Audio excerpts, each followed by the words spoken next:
Ayun guys, dito natin subukan kung first time ko lang sa fishing spot na to. Kasi maraming naliligo ngayon dun sa pinamimingwitan ko, kaya dito tayo ngayon guys.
May mababaw. May mababaw na lagoon guys. Gusto kong malaman kung anong laman ng lagoon. Tingnan natin kung anong mahuhuli natin dito sa loob ng lagoon.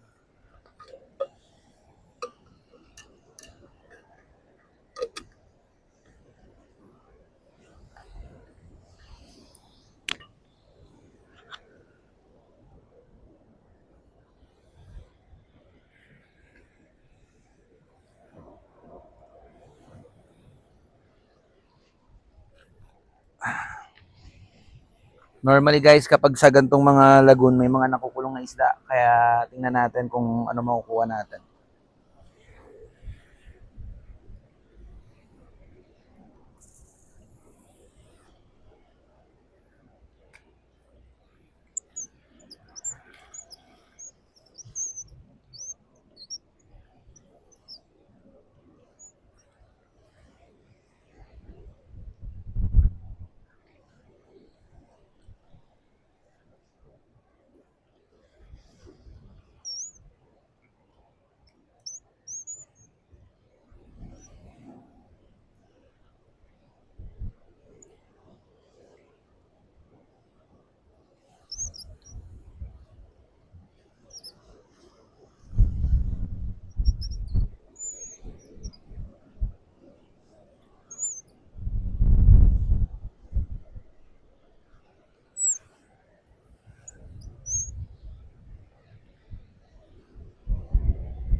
Ayun guys, may nahuli kagad tayo pero I'm not sure kung anong isda to kaya wag nating hawakan. Mukha rin kasi siyang scorpion fish. Pag scorpion fish, gagamitan natin siya ng gunting guys pag scorpion fish. Kasi iwasan nating mahawakan yung tinik niya.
Safe naman natin siyang nailagay sa dagat guys, ulit pabalik.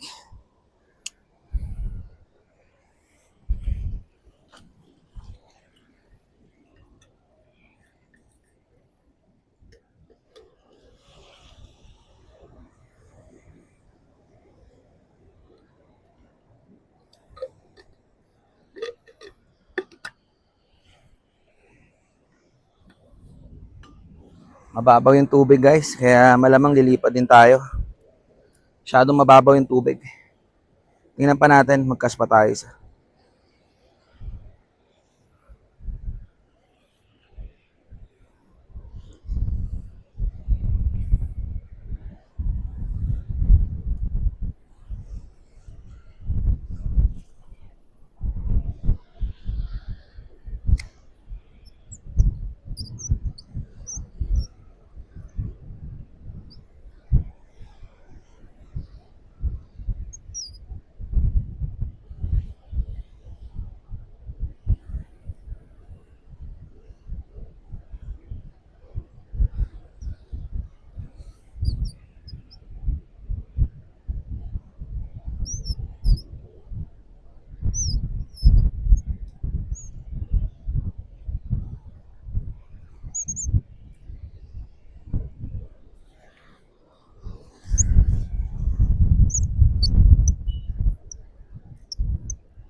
Aywa. Lipat tayo guys. Masyadong mababaw yung tubig. Kaya kailangan natin lumipat. Lumipat tayo sa mas malalim yung tubig.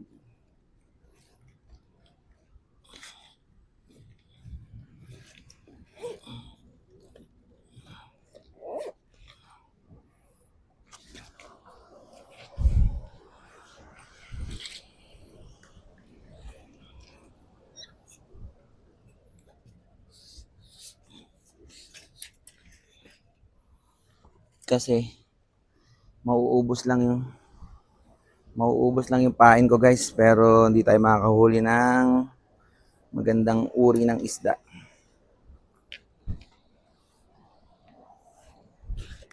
Shoutout nga pala kay Disan Maling para sa pag-sponsor sa akin ng Bass Pro na bag.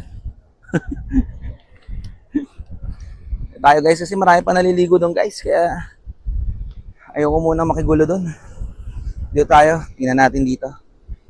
May batuhan. Basta tayo dito guys. Tayo.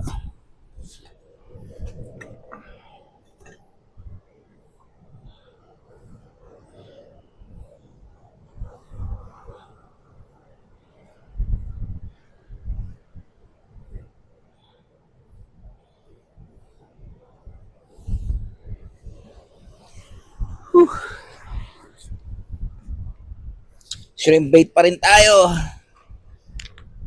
Hindi na muna tayo magpapalit ng setup kasi mabilis akong nawawalan ng mga setup dito.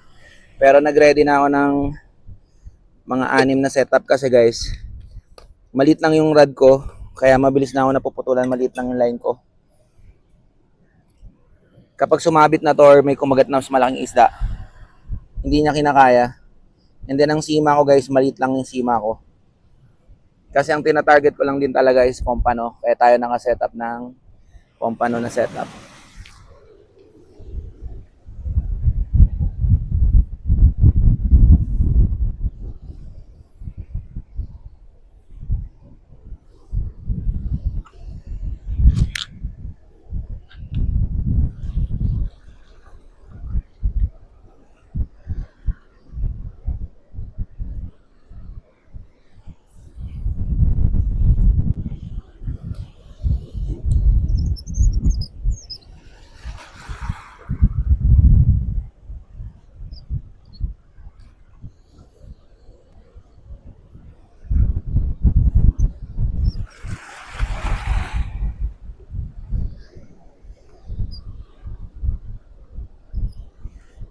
Maya-maya lang guys, tataas na rin yung tubig dito kaya kailangan na rin natin umalis.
Naagawan tayo ng isda guys ng pain. Pero okay yan, goods yun. Kasi may kumagat. Huli natin yun.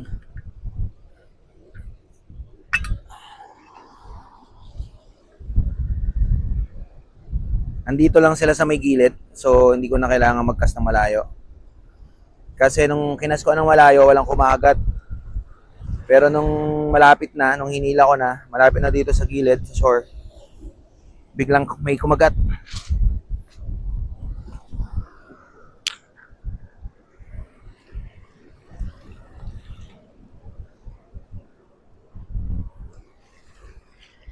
Doon tayo guys.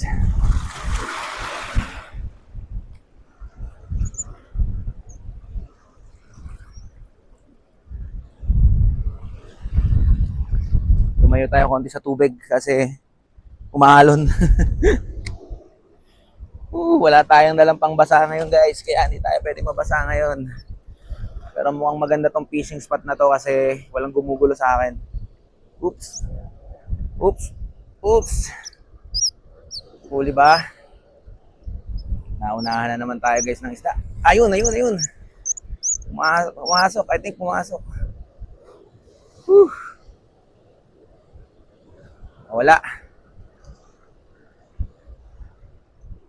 Drag pa natin. Kasi sa may mga gilid-gilid, may mga kumakagat.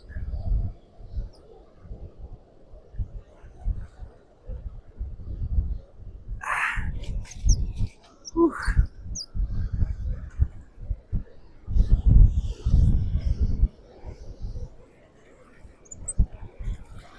Ayun na nga, sinasabi ko. Sumabit na sa bato, guys.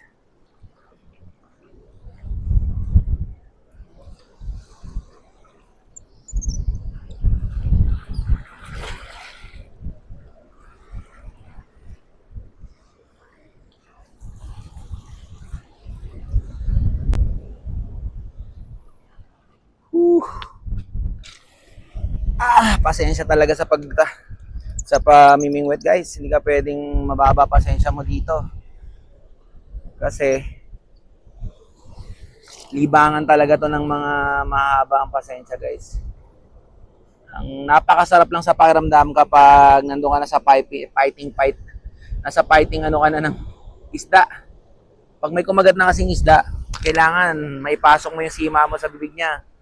Or masabit mo siya. Or else sayang yung mga hagis mo. Ayun. Ayun. I think may seaweed sa area na yun. Laging sumasabit yung sima ko. Iwasan natin maghagis doon.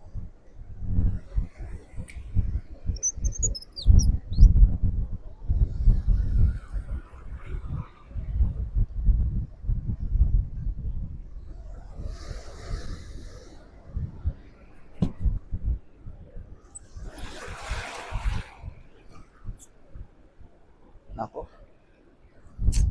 Bato, guys. Sumabit na naman sa bato.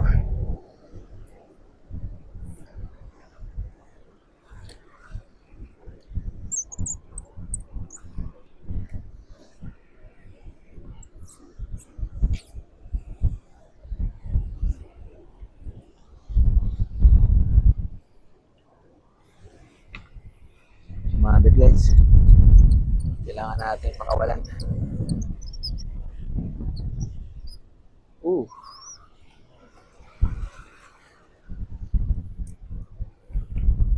Di naman nawala yung setup. Umagat. Anong oras kaya alis ng mga naliligo? Hindi ako natutuwa sa kanila. Fishing spot ko yun eh. Mahirap kasi, guys, pag may mga naliligo, hindi ka pwede mag-fishing doon. Kasi baka biglang may nagsumisisi doon. Ang mahuli mo, yung bibig nila. Hindi naman natin yung pwedeng ulamin. Mga nagsisini. Yeah. Ingat tayo na masabitan natin yung tao. Ayun.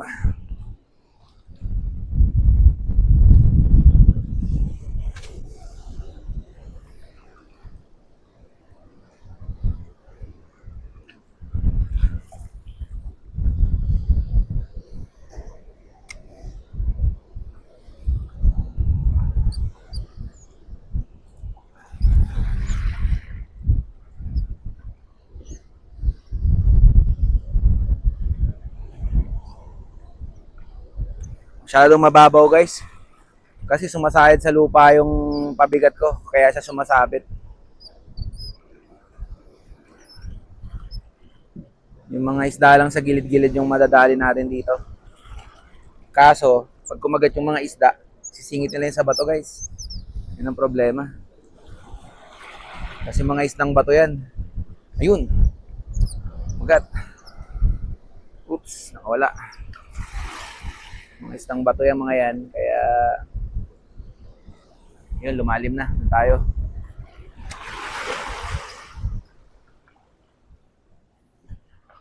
Whew.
Pinapapak na malilit na isda guys yung pahay natin.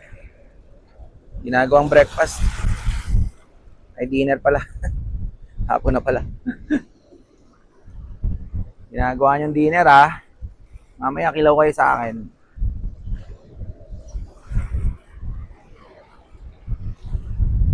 Ito natin.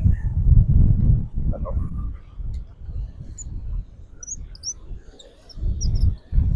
Malamang iuna natin na huli guys. Yun yung tinatawag na tiki-tiki. Alat yun sa mga mangingisda. Pag may kumagat ng tiki-tiki, wala na susunod na isda.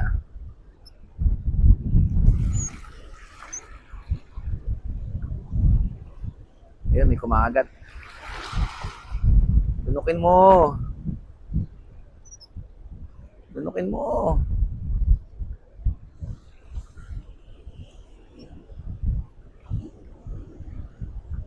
Mukhang nagawa na naman tayo ah.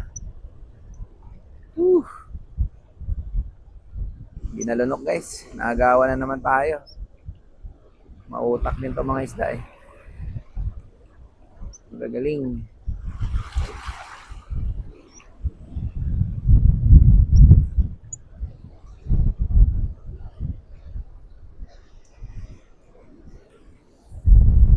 Yun. Tayo.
Gamitan ng polarize guys para makita natin kung may sumusunod.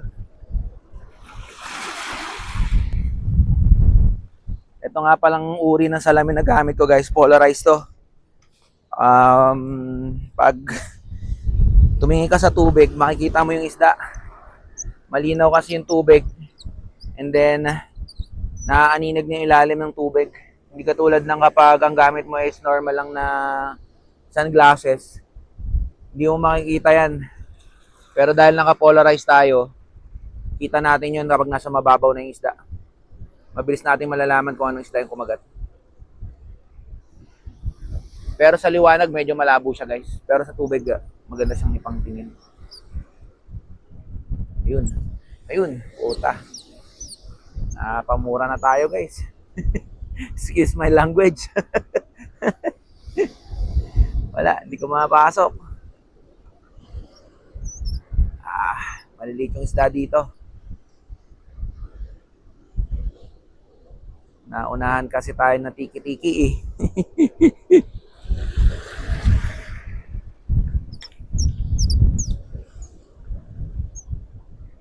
Naunahan tayo ng tiki-tiki. Naagawa na naman tayo.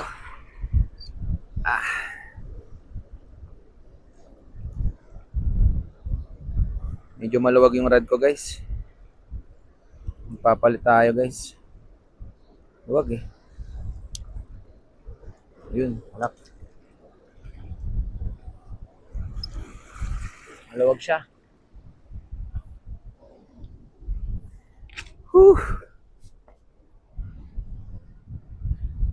Negative guys. Kailangan nating tumingin ng mas magandang spot. Kaya, di pa tayo. So, after an hour, wala pa akong nahuhuling isda besides dun sa tiki-tiki na yon. So, it's time for us to transfer a spot kasi ngayon lang ako lumipat sa spot na to. It means hindi nag-hive yung mga isda sa area na to. Kahit meron siyang parang kulong na lugar, supposed to be nandyan yung mga isda.